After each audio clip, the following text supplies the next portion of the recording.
Ada penemuan luar biasa ketika saya mempelajari para pemimpin bisnis dunia. Ternyata ditemukan satu kesamaan yang mendasar. Apakah itu? Yaitu mereka kental akan sisi spiritual terlepas apapun agamanya. Ini dapat dilihat dari filosofi dalam menjalankan bisnis serta kebijakan yang diambilnya. Inilah kecerdasan yang tidak dimiliki kebanyakan orang. Perlu serangkaian jam terbang dan pengalaman panjang untuk menumbuhkannya. Ketika saya dalami lagi bahwa kecerdasan spiritual lah yang mampu memberikan ketenangan tertinggi, bukan oleh kecerdasan intelektual atau biasa disebut IQ ataupun kecerdasan emosional atau EQ. Ketika manusia pasrah secara spiritual, ketika merasa kemampuannya telah habis, ketika manusia tidak berdaya, saat itulah kecerdasan spiritual mengambil peranan penting. Kecerdasan spiritual dengan leluasa memberikan ketenangan fantastis sehingga fungsi IQ atau otak neokorteks dan EQ atau amigdala kembali stabil dan berfungsi normal. Ketika kepasrahan itu muncul, alam bawah sadar akan melahirkan kembali potensi spiritual yang terpendam dan tertutupi oleh belenggu.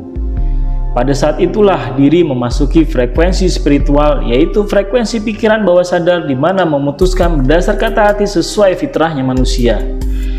Majalah Fortune dalam artikel 7 CEOs with Notably Devout Religious Belief, salah satu edisinya menyajikan profil 7 eksekutif yang secara terbuka mengakui menjalankan prinsip-prinsip iman dan agama di tempat kerja dalam membangun karir dan kepemimpinan mereka. Asal tahu saja mereka ini bukan eksekutif main-main loh. Perusahaan yang mereka pimpin masuk dalam daftar Fortune 500. Ketujuh eksekutif ini berlatar belakang agama yang berbeda.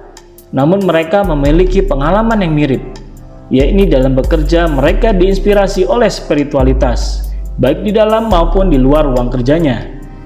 Menurut Andrew Wicks, Profesor Administrasi Bisnis di University of Virginia Darden School of Business, banyak eksekutif tidak terbuka, bahkan menyembunyikan agamanya karena khawatir hal itu menjadi masalah besar di mata orang. Padahal kata Wicks yang di kampusnya mengajar mata kuliah Faith, Religion, and Responsible Decision Making, membuka diri tentang keyakinan yang kita anut sesungguhnya penting.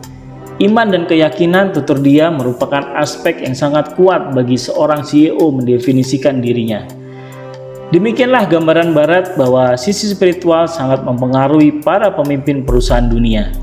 Tekanan persaingan bisnis ditambah problema kehidupan memaksa untuk mencari sandaran. Inilah fitrahnya manusia. Sama juga terjadi pada perusahaan-perusahaan Jepang dan Korea seperti raksasa Samsung. Filosofi sang CEO sangat kental akan spiritualitas, bahkan diterapkan sebagai culture perusahaan.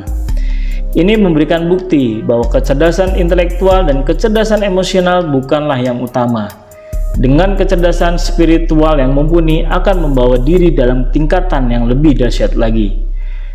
Sebagai seorang muslim, tentu kecerdasan spiritual saya berasal dari Islam dengan Al-Quran dan As-Sunnahnya. Yang menarik, Islam berbeda dari yang lain, bukan hanya mengajarkan tentang urusan ibadah saja, namun juga dalam berbagai segala aktivitas kehidupan.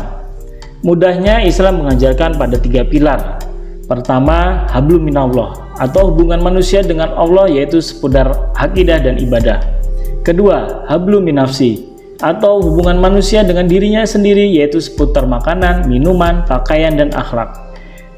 Ketiga, hablum minannas, atau hubungan manusia dengan manusia lainnya, yaitu seputar muamalah, mulai dari sistem ekonomi, sosial, pemerintahan, pidana, bahkan sampai politik.